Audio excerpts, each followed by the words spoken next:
Bismillahirrahmanirrahim. Alhamdulillahi Rabbil Alamin. Salatu wassalamu ala syafil anbiya'i wal mursalin. Nabiyina Muhammadin wa ala alihi wa sahbihi ajma'in. Assalamualaikum warahmatullahi wabarakatuh. So inshallah akida, sa tining kabanata tungkol sa katagang law, o sa Tagalog yung kung. Yan nga, na ito'y expression ng pagsisisi na sana iba yung ginawa mo. Kumbaga, yes, yung kabanata babu maja'a fi law. Yung kabanata tungkol sa mga nababanggit na mga dalil tungkol sa salita o kataga na law. Sige nga, mamunasabatu hadal bab li kitabil tauhid. Anong kinalaman ng chapter na ito sa kitabut tauhid? Kasi di ba isipin ng tao, pananalita lang naman yan eh. Anong kinalaman yan sa tauhid? Meron nga. Actually lahat halos may uugnay mo sa tauhid eh. Lahat akida. Lahat ng bagay halos may kinalaman sa akida. Kahit yung mga muamala, isipin mo muamala lang naman, di ba? Nagbebentahan lang kayo.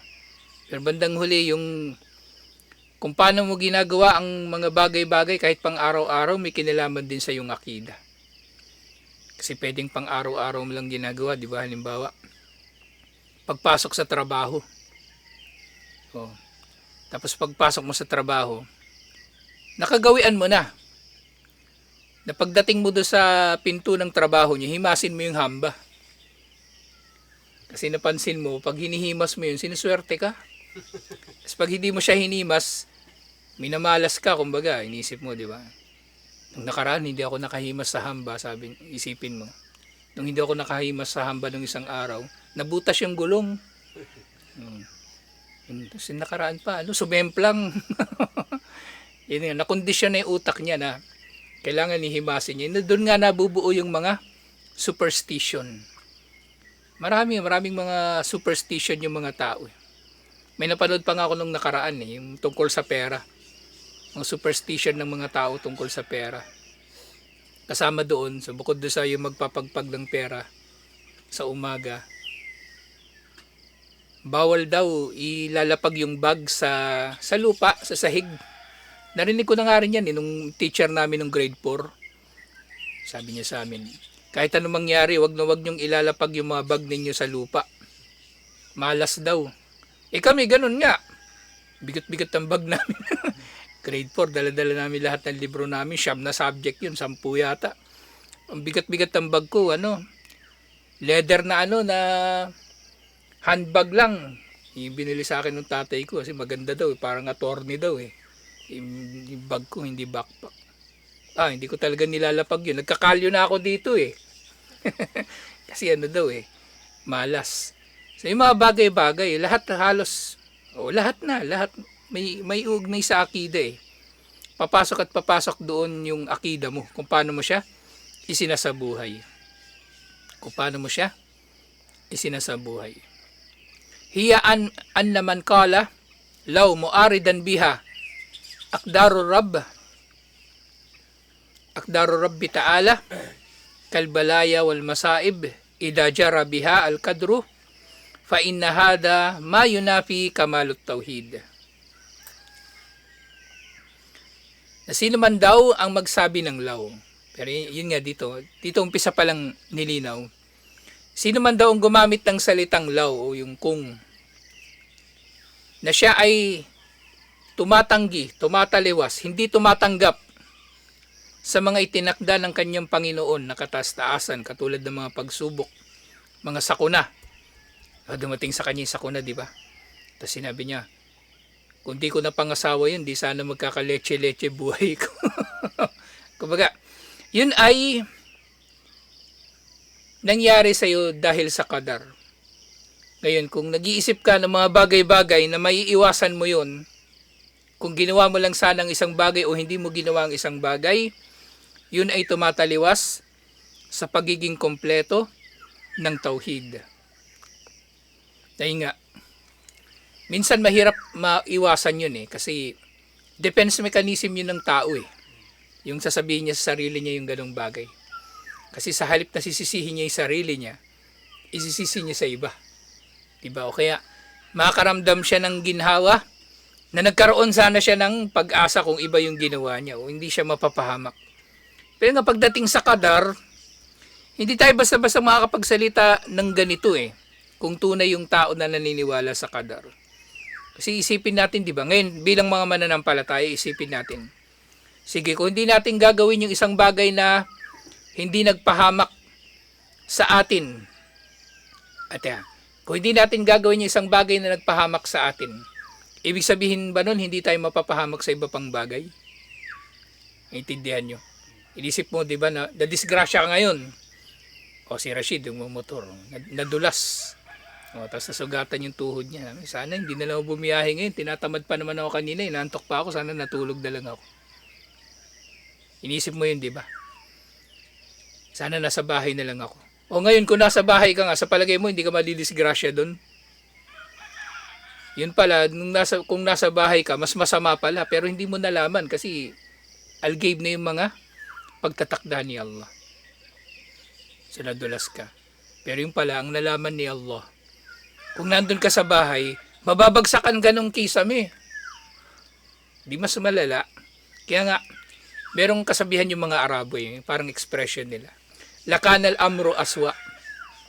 Kumbaga, mas masahol pa sana yung nangyari. Kumbaga, ganun madalas masabi nila pag may sakuna. Uy, nabangga ka o nasira, ganito. Okay lang yan. Baka may mas masahol pa na pwedeng mangyari dyan. Buti yan lang, kumbaga. Kung sa Tagalog. Okay, sa English, could have been worse. Kasi sabi ng mga Amerikano, di ba? Could have been worse. Maaring mas malala pa yung nangyari. Pero alhamdulillah, ganyan lang yung nangyari. So pagdating sa mga ganitong pangyayari na hindi natin nagugustuhan, dito talaga masusukat yung pananampalataya ng tao kay Allah. Lalong-lalo na sa mga pagtatakda ni Allah. Lalo na sa mga pagtatakda ni Allah na pwedeng ang, diba, yung mga tinakda ni Allah sa atin na pagsubok o sakuna, maring pagdadalisay para sa atin o pagsubok kung gaano katibay yung ating pananampalataya o bigyan tayo ng aral na dala-dala natin habang panahon. Diba? Halimbawa yan, nakapangasawa ka ng palpak. Di pagdating sa mga susunod na mga panahon, magiging maingat ka na, hindi ka na basta-basta nag-aasawa. Kasi baka makapangasawa ka na naman ng palpak. So ganun yung mga pinsala, yung mga sakuna. Kukunan natin ng aral, tapos tanggapin natin mula kay Allah na pagsubok kung gaano katibay ang ating mga pananampalataya. At pagtiisan natin kasi paraan yun na madadalisay tayo sa ating mga kasalanan.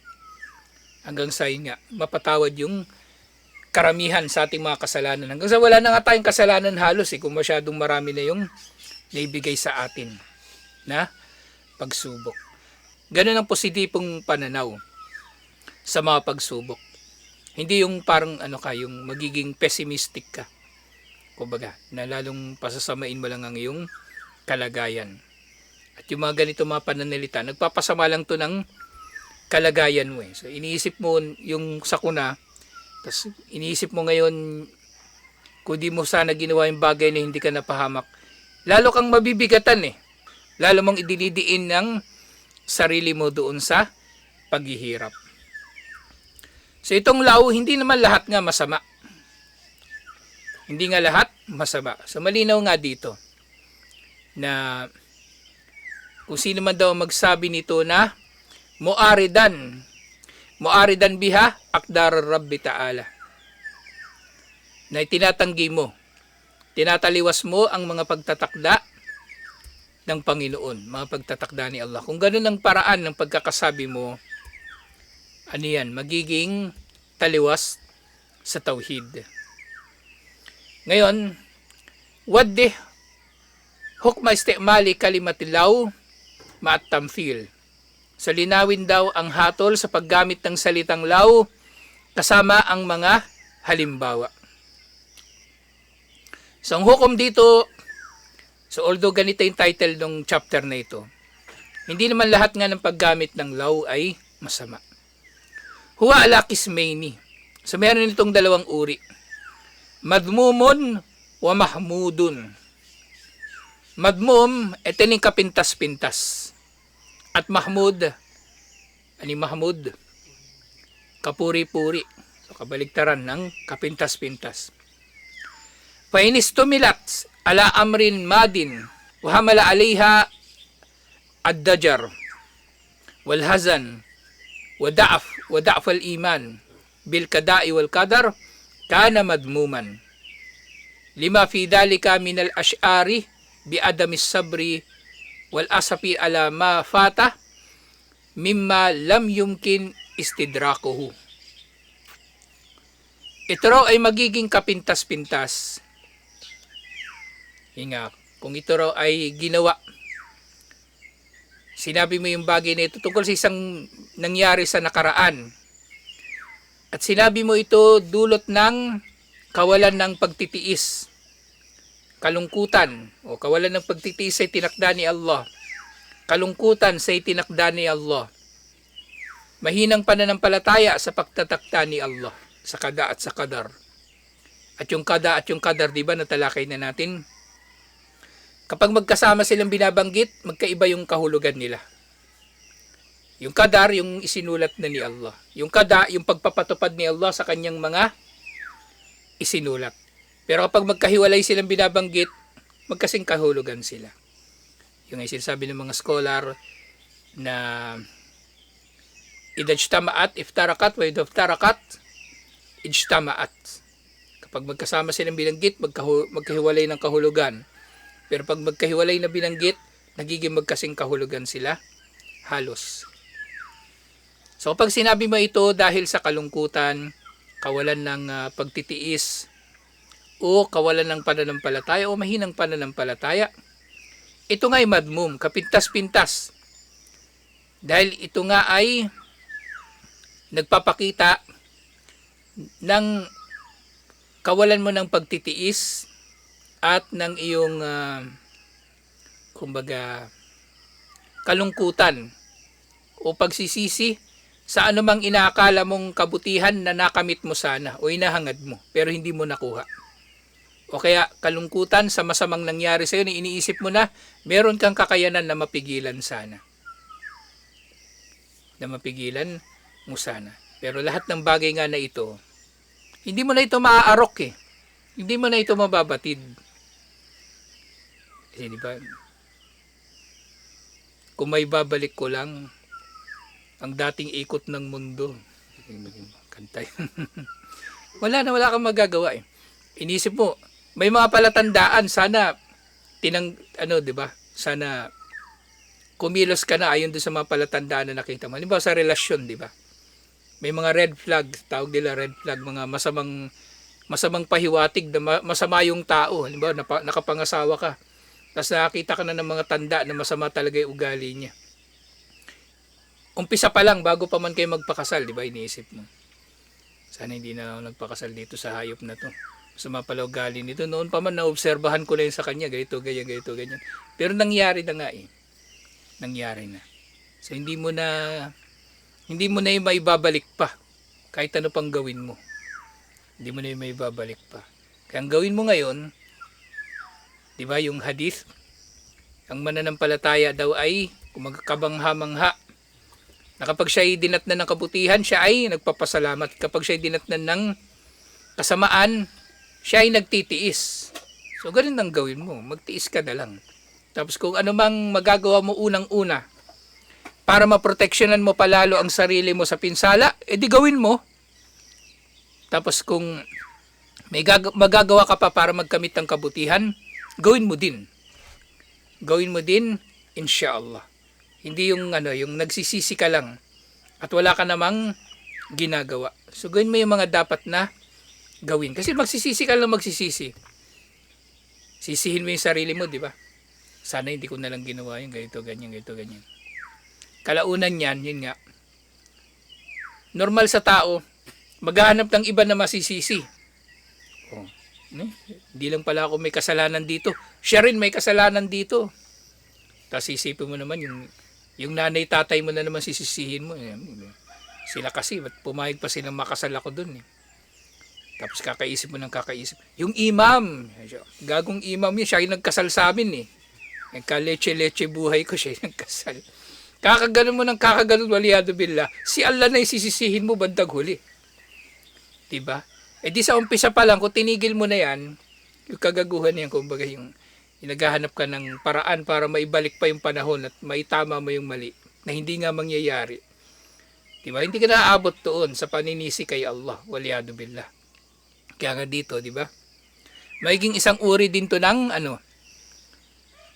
saddud dari'ah, yung pagsasara sa pinto ng kasamaan.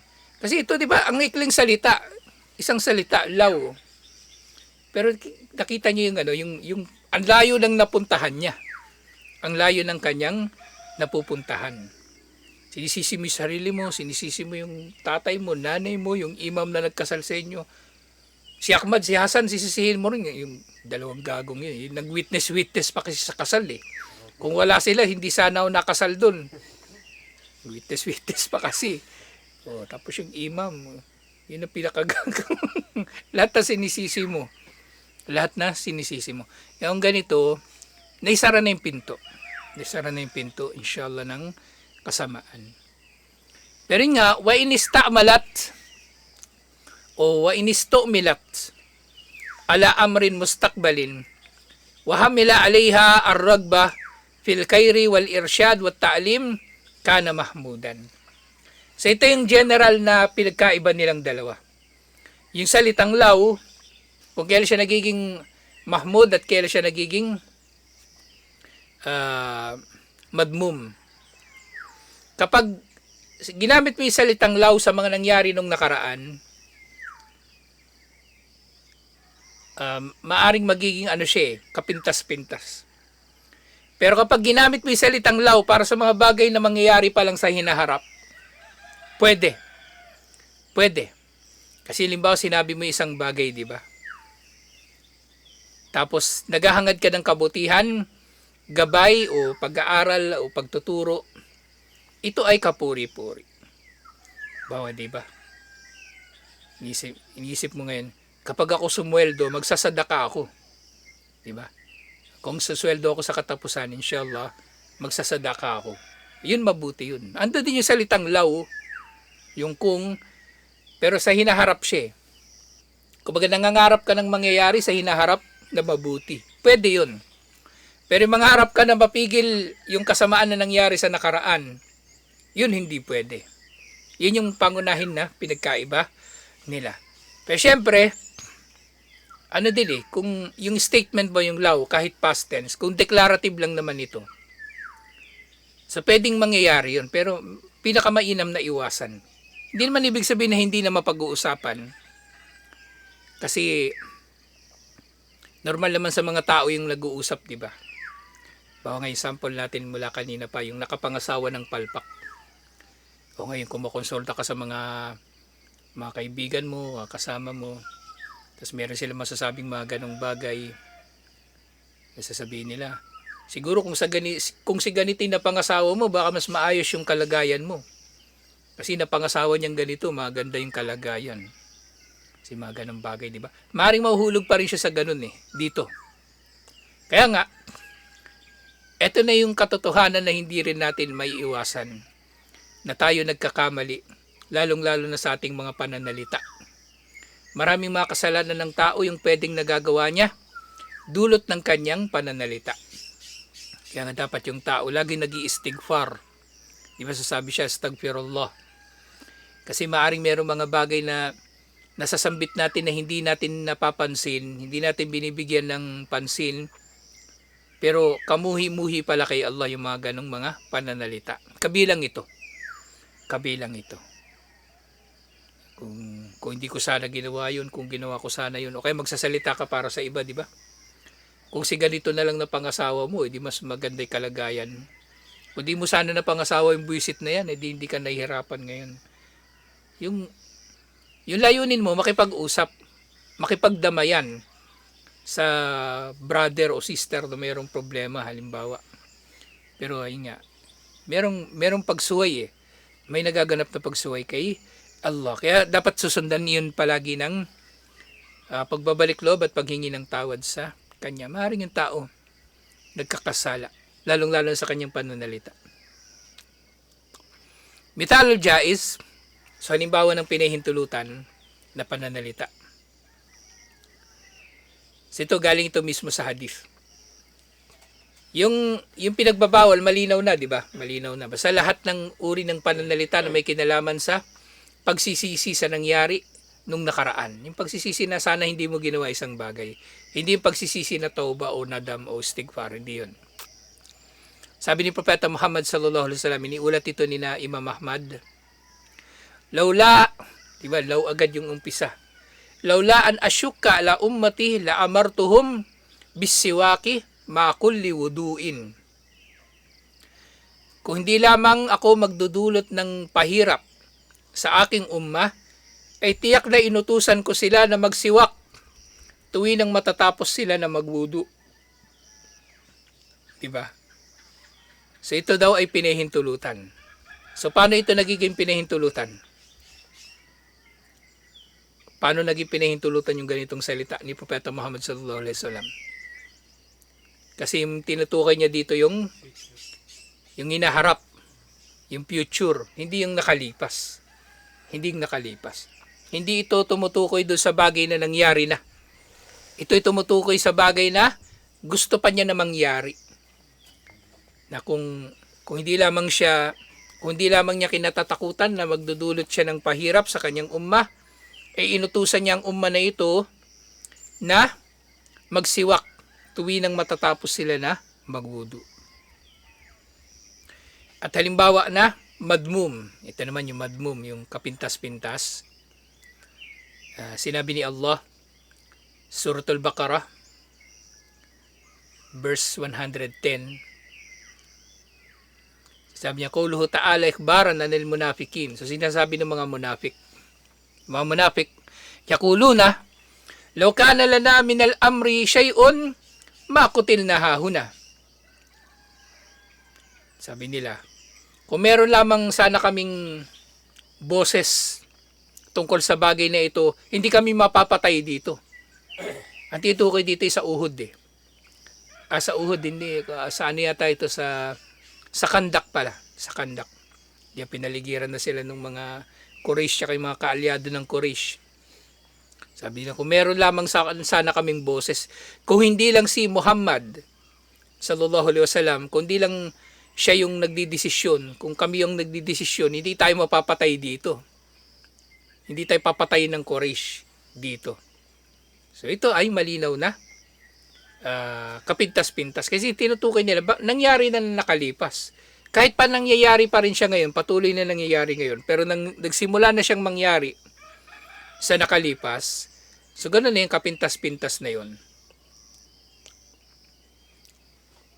Ito yung sinasabi ni Allah, wa qawlullahi ta'ala, alladina qalu li ikhwanihim wa ka'adu law atauna makutilu. So ganun nga yung sinasabi nila, na kung sinunod lamang nila sana kami. Kasi di ba yung mga munafik, kahit doon sa sa Uhud, di ba, umatras sina Abdullah bin Ubay bin Salul. Tapos yung mga munafik doon sa Ghazwatul Ahzab, Ghazwatul Khandak, nagdadalawang isip talaga sila. Gusto na nilang ipagkanulo yung mga Muslim. Gusto na nila makipagsabuatan sa Quraysh para mailigtas yung kanilang mga buhay kung masasakop man sila ng tuluyan ng Quraysh. Yan din nga. So maaaring tinutukoy nga rin dito yung mga napatay na ng mga Muslim o kahit yung mga taga-Madina na hindi Muslim na kasama ni na Propeta Muhammad sallallahu alaihi wasallam para labanan yung Quraysh. Halimbawa doon sa Uhud, di ba? May mga Hudyo na namatay doon kasama si Mukhayrik, yung rabbi nila. Yung doon sa Omar series, di ba? Yung kinausap niya ibang mga Hudyo, ba't hindi kayo sumama? Sabi ni na Huyay bin Akhtab, Sabado ngayon, hindi tayo pwedeng makikibaka. So sabi niya, walang Sabat para sa inyo. Kumbaga kasi sinuway na ninyo yung mas malalaking mga bagay. So sumama siya doon sa mga Muslim at napatay din siya, si Mukhayrik. Pero yung mga munafik, yung iba pa mga kasabot nila, ito yung sinasabi nila. Silang mga nagsasabi doon sa mga kapatid nila na napatay. So, Itinuturing pa rin naman nila na kapatiran yun sila, yung mga namatay. At nanatili na lang sila sa Madina, hindi sila nakibaka. Sinasabi nila, kung sinunod lamang sana nila kami, kung sumunod lang sila sa amin na huwag mag-jihad, hindi sana sila napatay. Diba? O ganun din. Ang tinutukoy nila yung past tense, kaya ito ay madmum, ito ay pananalita na kapintas-pintas din, waliyadu billah. So, ito yung primary na pinagkaiba nilang dalawa. Nung kapintas-pintas at pinahintulutan. O maaring ano pa nga kapuri-puri, alhamdulillah. Nagkaroon dito ng dalawang sample. Yung sinabi ni Propeta Muhammad sallallahu alaihi wasallam tungkol sa siwak at yung sinasabi ng mga munafik na kung sinunod lamang sila ng mga tao ay hindi sila mapapatay, waliyadu billah. So may karugtong pa itong pagtalakay na ito na tutuloy pa natin sa susunod. Inshallah. Assalamualaikum warahmatullahi wabarakatuh.